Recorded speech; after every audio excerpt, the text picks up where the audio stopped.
Yan, Teacher Carol. Teacher Hello. Carol, kamusta po?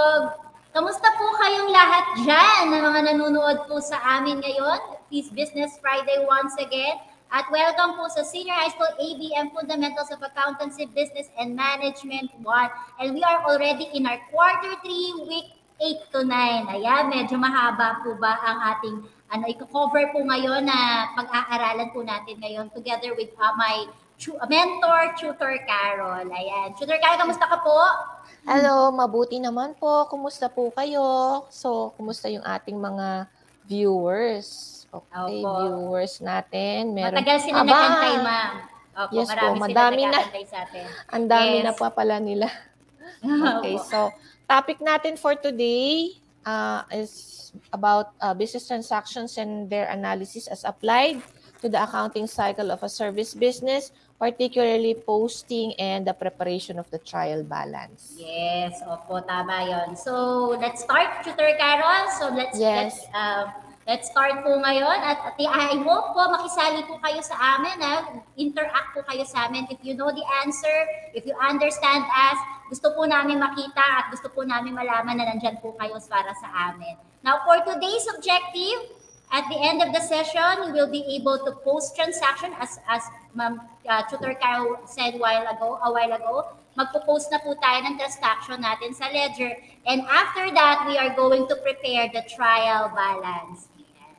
So let's have first a review of past lesson. Tutor Carol, do the honor to start.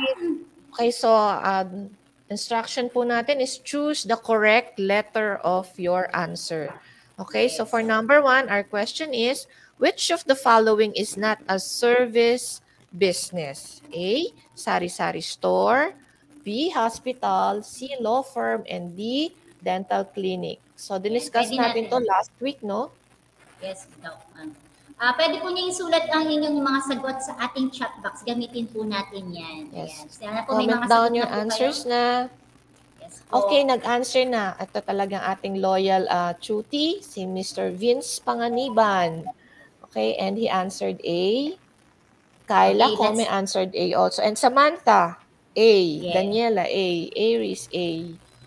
So, let's see. Tutor, ano na po ba natin? Reveal na natin yung answer? Yes, let us reveal na. Yan. Honey Lynn, humabol pa letter A. Okay, Yan. so your Very answers good. are correct. Very good. Okay, let's have number 2. So, number 2 will be Erwin Tumangan acquired desktop computer for the business amounting 65,000 on account. What is the correct journal entry? A, debit equipment, credit computer. B, debit desktop computer, credit accounts payable. C, debit equipment, C, credit cash. D, debit equipment, credit accounts payable. Ayan, tignan po natin kung mga natuto po sila sa pag-journal entry natin last week.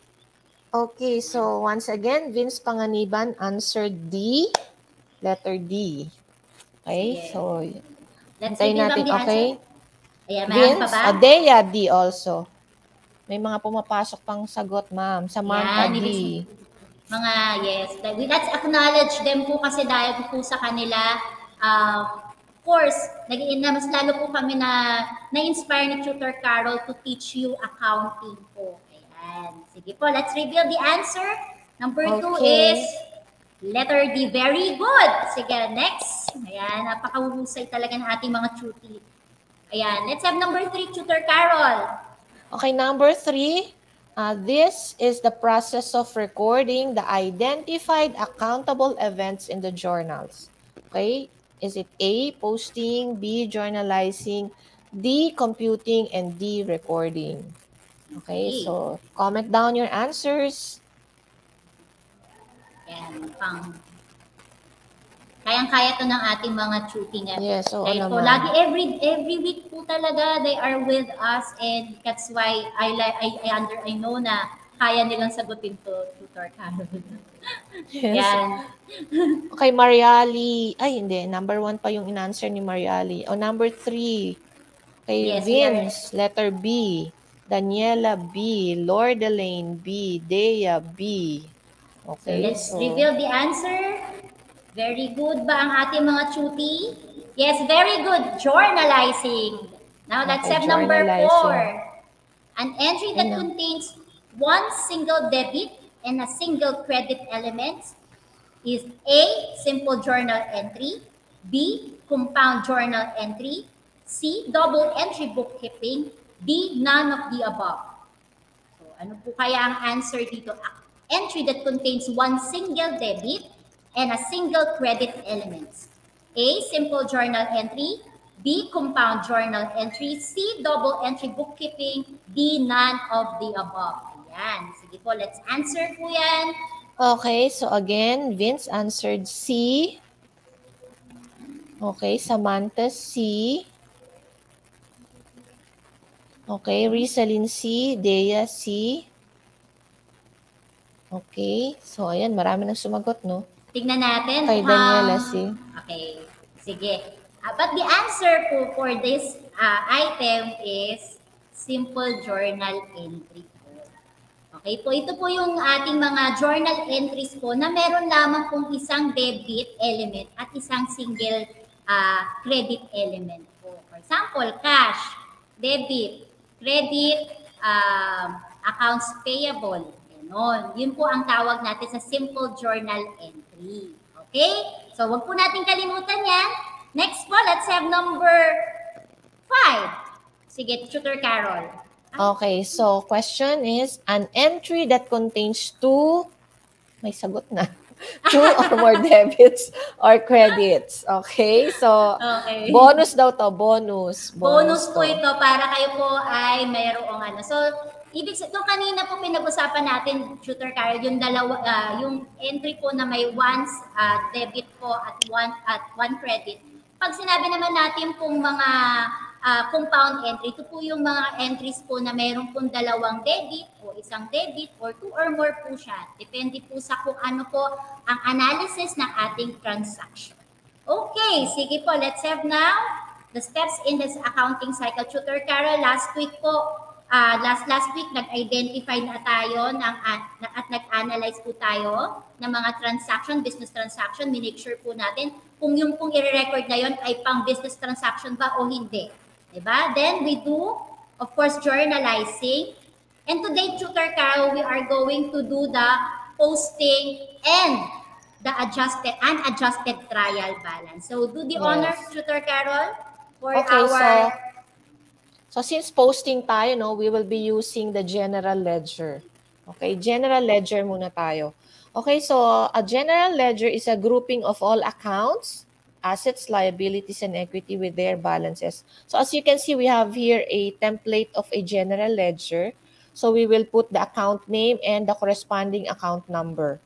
Okay, so once again, sa account number, no mandated approach. Pero sabi nga, lahat daw ng asset ay the common practice, lahat ng asset mag-start sa 1, liability starts with 2, equity starts with 3, revenue starts with 4, and expenses, okay, start with number 5. So, ang template niya, merong 6 na column for the date, explanation, reference number, okay, debit column, credit column, and of course, the balance. Okay? Yung account number po, dagdag ko lang, yung account number po, makikita po natin yan sa chart of accounts natin. Ayan. Sige po, Tutor Carol. Okay, so posting, so this is the process of transferring the information from the journal to the ledger. So magta-transfer lang tayo, no? Yung last week, ginamit natin is journal. So recording the transactions in the journal, the process is called journalizing. This time, the process is called posting. So from the journal to the ledger. Okay? Yan. So yan. Sige po.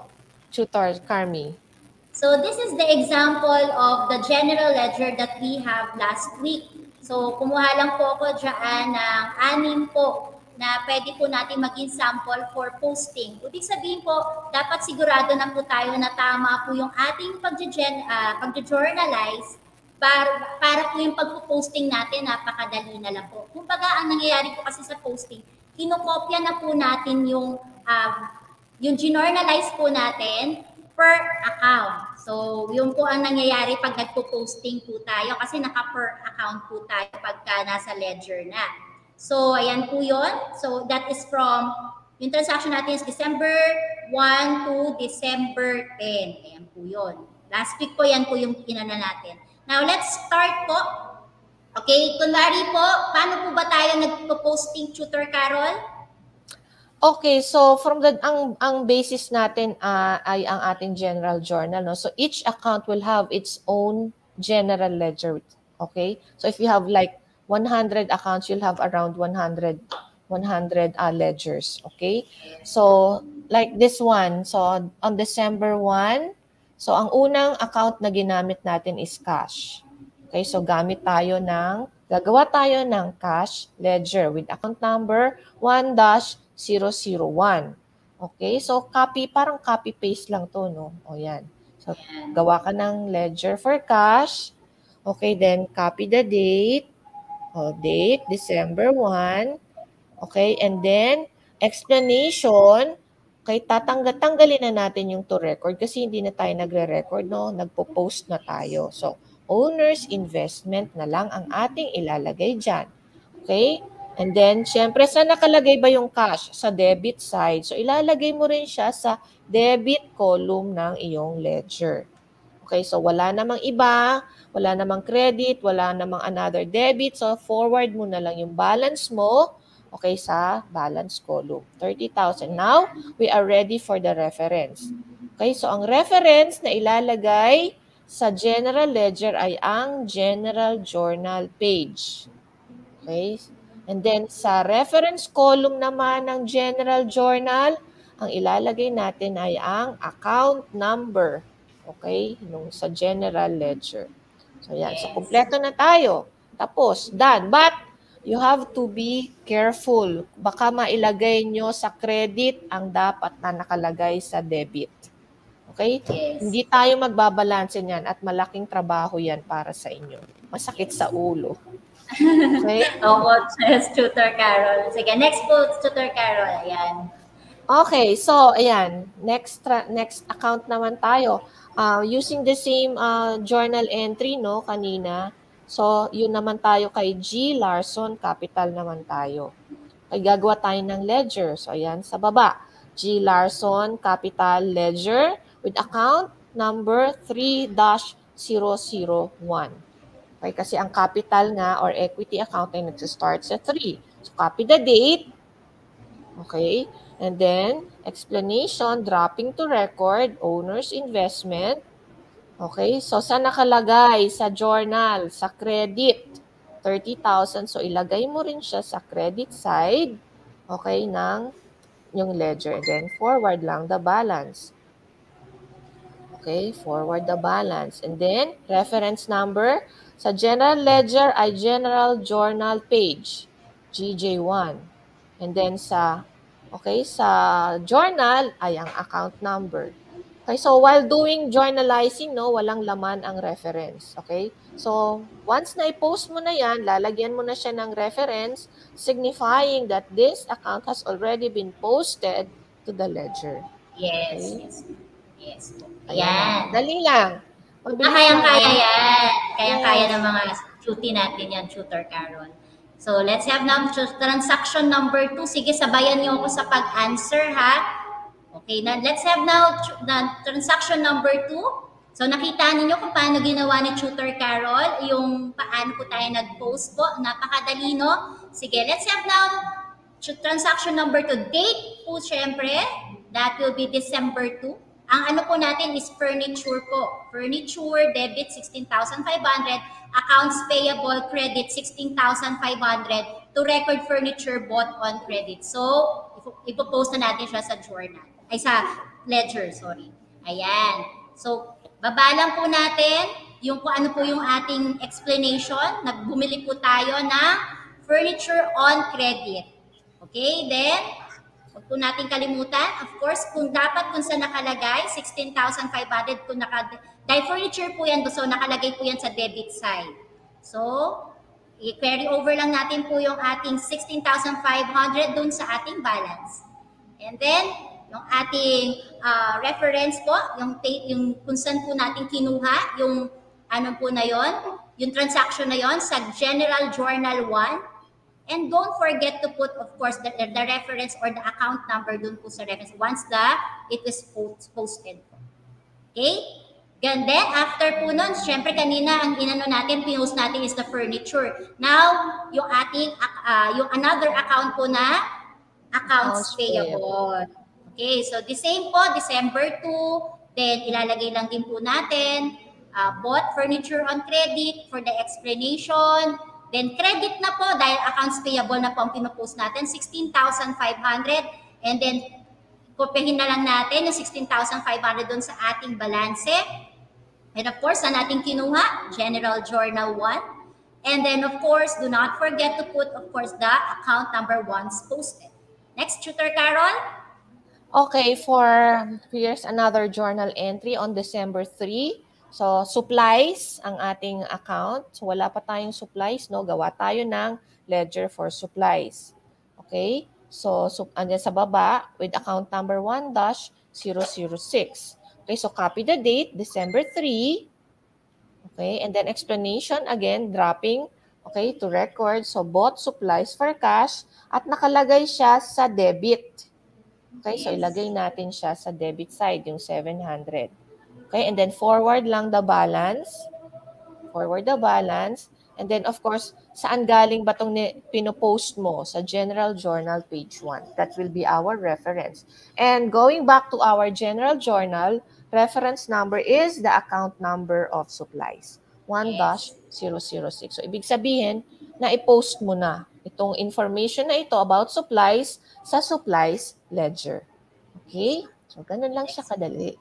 Kaya-kaya niya yan, Tutor Carol. Let's have now another, yung po next account, Tutor Carol. Okay. Eto, dito, kasi kanina parang gumamit na tayo ng cash, no, Tutor Carmi. Okay, hindi na kayo gagawa ng panibagong cash ledger. Yung ginamit nyo kanina, okay, yun ay gagamitin natin ngayon sa cash. Okay? So, ganun lang din. Okay? Cash, December 3. Okay, date is December 3. And then explanation is, okay, dropping to record, bought supplies for cash. Okay, and then nakalagay sa credit. Okay, and then forward the balance. Okay, pero kanina dapat may laman na siya. So, ma-update na dapat yung ating cash balance. Okay, so ganyan lang siya. Then sa taas, okay, yung account number ng cash, 1-001. Okay? Next po. Okay, so next po. So, ayan. Ayan. Okay po. So, let's have na po yung transaction number 4. Now, we are going to post na po yung ating transaction number 4, which is December 5, accounts payable, debit 3,400. And then cash, 3,400 to record payment to supplier on account. Okay? So, what are we going to do? Again, the same lang po yung procedure natin. December 5, and then record po natin supplier on account. Tapos po, ilagay lang po natin, dahil po accounts payables in the debit side, so 3,400. And then, lagay lang din po natin 3,400 sa balance. And then for the reference po, ayan, from the General Journal 2. Actually, General Journal 2 na siya.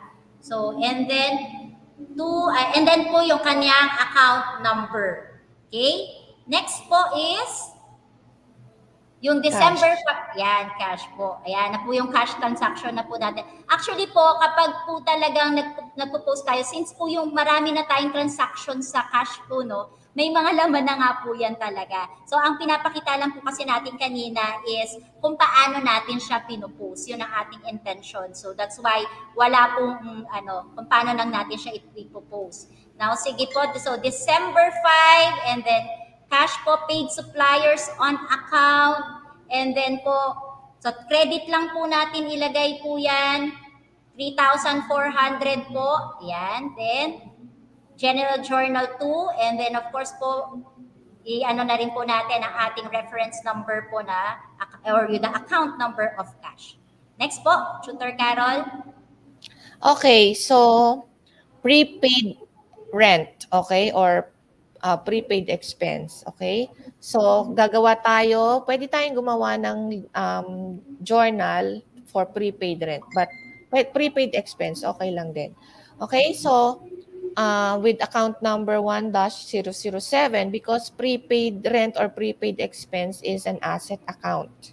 Yes. Okay, kasi hindi pa yan ubos eh, hindi pa nagagamit. So, nandyan lang siya, okay? Possible, may possibility na ma-refund mo siya. So, balik siya. Since hindi pa nagagamit, pwede siyang bumalik sa'yo as cash. Okay, so just copy the date, December 8. Then, explanation is advance payment for rent. Okay, and then, nakalagay siya sa debit side since ano nga siya, asset pa. 3,000, then forward the balance. 3,000 pesos. Okay? So, ganyan. Yan. Okay, then, okay. So, we're done with prepaid rent. So, cash. So, actually, pang-apat na to, no? Pang-apat na tong cash information na to. So, hindi kayo gagawa ng ledger kada merong lalabas na cash. Isa lang. Yes. Isa lang yan. And then, update lang ng update ng balance. But, since sabi nga ni Tutor Carmi, ang ipinapakita namin sa inyo is kung paano mag-post. Yes. Okay? So, on December 8, okay, explanation is, okay, advance, payment for rent, okay, and then, nasa credit side siya kasi nabawasan naman talaga, then forward lang the balance. Ito forward the balance, okay, pero pag totoong ledger na to, syempre update the balance na tayo. Yes. Okay? Yan. Yes. And then reference number, okay, General Journal, page 2. For the ledger and for the General Journal is the account number, which is 1-001. 001. Dali lang, di ba, mga ano? Oh, kayang-kaya nila yan, tutor. So this will be our last transaction of showing you how to post, of course, the transaction from General Journal to General Ledger. Yan. Sige po, let's have po itong na ating December 2. Ang ating pong account title, ang ating mga accounts po dyan ay accounts receivable, debit 2,250. And the service revenue is 2,250. Of course, to record services rendered on credit. Ayan. So, ibig sabihin po, meron po kayo matatanggap, may collectibles po kayo dapat dahil nagbigay po kayo ng service. So, paano natin i-record po, ipopost po yan? Siyempre po, may accounts receivable ledger po tayo. Just copy po the date and then the explanation. Then put po natin, of course, sa accounts receivable ledger, ang 2,250 is always in the debit side. And then po, update po natin ang ating balance from 2,250. And then po, ayan, sa nating kinuha, General Journal 2. And then, reference number po natin ay 1003 coming from the account number, accounts receivable. Then, next po tayo. Yan. Sige po, service revenue na yung ating pinopost po ngayon. Okay? We are going to post it in our service revenue ledger. Again, the same po, December 3. And then po, explanation po tayo. Yan, nababa lang natin. Then credit po natin 2,250 and then the balance of 2,250 po. Yan, General Journal 2. And then po yung ating reference number. So let's check your understanding po. Let's answer this. You can answer this, of course, through chat box po. Yan. So let's have here true or false. Yan. Tutor Carl, pakibantayan na lang po ang ating mga yes. Sige. Ayan. So number 1, posting is the process of transferring information from the journal to the ledger. Is it true or false? Okay, so you can comment down your answers. True or false? Okay. Okay, so let us reveal the answer, ma'am. It's true. It's true. Okay, very good. So number 2, a ledger is sometimes called the book of final entry. The A ledger ledger, is sometimes called the book of final entry. Is it true or false? Yan, Tutor Carol, meron na ba ang mga sumagot? parang number 1 pa rin yung sinasagutan nila. Ang dami pumapasok for number 1. So, pero may konting delay tayo, Tutor Yes, Carol. may delay. Nangyayari po talaga yan pag online. Okay, so let's Ayan na. reveal the answer. Vince answered true. Dea, true also. Okay, Rubelin, true. Maria, true. Okay, Dea, true. Okay, so let us reveal the answer, Ma'am Kirby, true. True. Samantha Yeah. rin. Okay, True. let's have Tama. let's have number 3. Every journal entry requires a posting to at least 2 accounts. Every journal entry requires a posting to at least 2 accounts. Is it true or false? Okay, so Okay. every journal entry requires a posting to at least 2 Okay. accounts. Sige. Okay, so may Reveal. delay talaga tayo, ma'am. So Number let's 2 pa reveal rin the ang answer. sinasagot. Yes po. So let's reveal the answer. The answer for number 3, if you are still answering it, kindly check it. True po yun. Okay, very True. good. Okay, now let's have number 4. If the transaction is journalized on the 6th but not posted until the 8th, the date of the posting should be the 8th. Okay, tignan po natin to ha. Sabi Yes, po dito, tricky. tricky po ito. You have to analyze the question carefully. If a transaction is journalized on the 6th, okay, but not posted until the 8th, the date of posting should be the 8th. Should be the 8th. Tama Okay, kaya po yun or false? Number 4, okay. Samantha answered false, Vince false, Dea false, Rubelin false. Okay, tignan Okay, natin Kirby false. Okay, answer is false. Very good. Ang galing. Napakahusay ng Okay, ating mga false. chuti talaga. So, number 5 po is the total account number must be written in the reference column of the ledger after posting all the information. Ayan, yung kanina kita niyong process namin ni Tutor Carol, ha? Tingnan nyo, the account number daw po ba must be written in the reference column of the ledger after posting all the information. Is it true or false? Ayan, tingnan yes. natin. Oh, that's another tricky question. Tingnan natin kung talaga marunong na sila, Tutor Carol. Okay. False. Yes, Vince answered false. Okay, sige po. Okay, so wala pa ulit. Si Vince pa lang ang sumasagot ng false. So let us reveal the answer. Okay, yan na. Oh, Rubelin false also. Okay, false. Kirby false. Okay, kasi ang account number ay isinusulat sa reference column ng journal.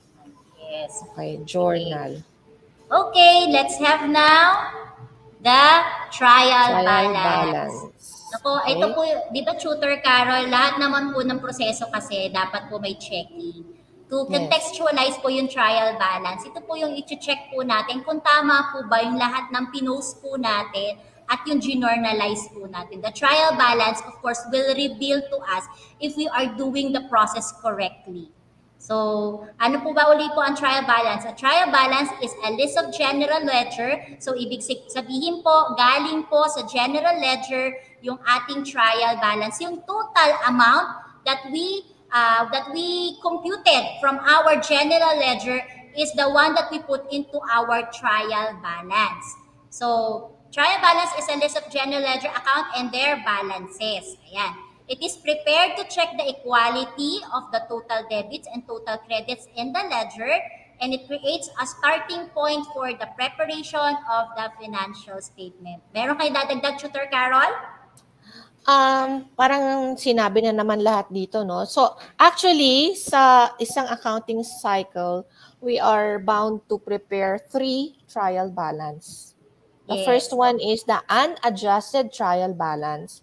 Next is the adjusted trial balance. And of course, the last is the post-closing trial balance. Okay, so the first one is, unadjusted trial balance. Ito kasi yung una. So kung sa tingin naman natin ay wala nang dapat baguhin or wala nang dapat na i-update, okay, na accounts, so we are ready to use the first trial balance or the unadjusted trial balance. We can use that na to prepare the financial statements. Okay, so here's an example of a trial balance. So a trial balance has, yung heading. So yan, heading yan. Okay, so sa heading, composed of the name of the company, the type of report, so of course that's unadjusted trial balance and the period covered. So for this case, meron tayong March 31, 2021. And of course, we have 3 columns, the account columns, the debit columns, and the credit column. But in some books, pwede ring 4 columns kasi kasama ang account number. Okay, Yes. so account number muna. Account number, then account names, and then debit, and then credit. Okay? Arrangement of accounts. Arrangement of accounts is, the first is the assets, okay, and then followed by the liability, okay, and then revenue or equity accounts, and then revenue accounts, and then expense. So, ito yung 5 major accounts natin, no? Expenses, okay, yung last. Or yung ALEREX na tinuturo ko sa mga students ko. Yes. Then, of course, yung kanyang balances ay normal balance. Yes. Okay, normal balance is the side where one particular account increases. Yes. Okay, so Makikita rin po yan, Tutor Carol, doon sa ledger po mismo natin. yes. Pag in-update po natin yung ledger natin, basta po kung saan po yung normal balance po niya, dapat doon nyo po i-record yung inyo pong yung amount ng transactions po. Okay po. Yes, kasi dun yung sa balances kasi hindi naman nakalagay kung debit siya or credit. So kailangan you know it by heart kung ang normal balance ng bawat account. Yes. Pero ang kagandahan, Tutor Carol, ngayon, lalo na kapag may mga company po gumagamit na ng system, no? Madali na lang talaga sa kanila yung paggawa po talaga ng financial statement. This is actually, class, ang tinuturo namin sa inyo is the manual. Pero, hindi po ibig sabihin nun po, hindi po ninyo kailangan matutunan to. Kailangan matutunan nyo to kasi pag wala po kayong malalaman pagdating sa system kapag hindi nyo po alam kung paano din siya gawin into manual. So, ito po, Tutor Carol, pinaka-importante to. Double key. Importante. Pinaka-importante kasi po kahit gaano po di ba katama po yung ating sagot, once po ang ating sagot ay hindi naka-double rule because in the accounting standard po, double rule means nothing follows. Okay? Nothing follows. Kaya po final answer. Yes, the final answer po. Ayan. Siguraduhin po natin na yung ating debit side at ang ating credit side is actually balanced with each other po. Ayan. Pag tama po yung ating pag-journal at yung pag-post po natin, sigurado po naman yung unadjusted trial balance natin, nagtatama na po yan. So medyo may mga pangyayari lang po talaga na minsan nagkakamali tayo. That's the reason why we are doing the unadjusted trial balance. Okay. Ayan, si Tutor Carol, this will be our, So, eto po, check your understanding. Ang gagawin po ninyo dito, meron na po kaming mga totals po dito ng account. Okay, per account po. Ayan, ang gagawin lang po natin, prepare po natin to ng trial balance. Sige, try po natin siguro in 3 minutes po or 5 minutes. Kaya yan, tingin nyo, Tutor Carol. Kasi 8 accounts lang naman to eh. Kaya yan. I-identify lang po ninyo kung saan po dapat siya nakalagay. Naka-debit ba siya o naka-credit. Tapos po, check nyo rin po yung pagkakaayos. Importante po yung pagkakaayos po ng ating mga accounts. Dapat mauuna ang asset. Okay, then we have the liability, tapos po yung ating equity accounts, yung ating income, revenue accounts, and the expense account po. Kailangan po tama po ang ating pagkakaano po. And of course, dun sa assets, no, Tutor Carmi, ang arrangement, kasi hindi lang naman isang assets dito. Arrangement nila is from the most liquid. Liquid. Okay? So, yung pinakamadaling i-convert into cash. Yun dapat ang tapos yung hindi na po liquid. Pero ano yun, most liquid to the most, hindi kayang i-convert kagad into cash. Ayan. Pagdating naman po sa accounts payable naman ba dito, ma'am, mayroon, no? Isa lang naman pala. So, pero pag sa accounts payable, yung base po naman sa maturity. Kung ano yung dapat bayaran ng una, yun po dapat ang nauuna. Ayan. And then sa equity account is una ang capital bago ang drawings. Okay, tama po yun. Pagdating naman po sa expense, actually, depende po kung ano yung pinaka-importante din po sa Pero wala naman po talagang total po. Parang wala talagang standard na Kahit po rent expense mauna dyan or kahit ano pang class utilities expense. Ayan. Depende po sa chart of accounts na ginawa po ninyo o establish po ninyo. Ayan, sige. And then sa expenses kasi ako dati sinasabi ko sa students ko, arrange nyo yan alphabetically. But the truth is, kung ano yung expense na naganap. Kasi kung based tayo sa account number, hindi siya arranged alphabetically. Okay? Tama po. Okay. Based siya sa date. Ayan, habang pong inaantay natin ang mga answer, sana po may mga lumalabas sa kayang answer, Tutor Carol, bago natin i-reveal ang answer natin. Sige. You just comment down na lang the total amount of debits and the total amounts of credit. Okay? Ayan. Kasi medyo mahaba tong ano na to. So, number 1 daw. But line number 1 daw, cash, ay ilalagay sa debit side, 78,000. Yes. Then, ganun din ang sagot ni Dea. Si Vince ang sumagot nung una, then followed by Dea. Cash, debit, 78,000. But, sige, yun na lang. How much is the total debit? Yung total na lang po ng debit at saka ng credit natin.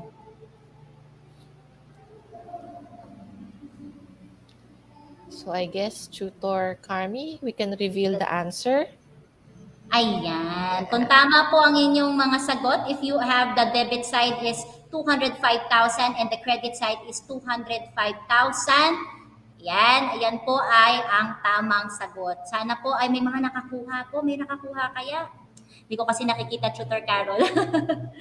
Ayan. Sige po.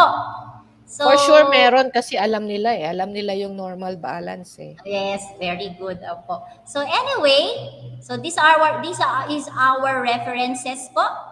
Ayan, maraming salamat po, Tutor Carol, for this beautiful Friday morning with our Tuti. Maraming salamat po sa inyong patuloy na Next week po tayo ay magpapahinga muna po for, of course, observance of the Holy Week. And I hope po magkaroon kayo ng panahon para sa inyong mga pamilya. Again po, salamat po sa inyong lahat. Palagi po kayo nandiyan para sa amin. God bless you all. Happy Friday! Happy Business Friday! Bye!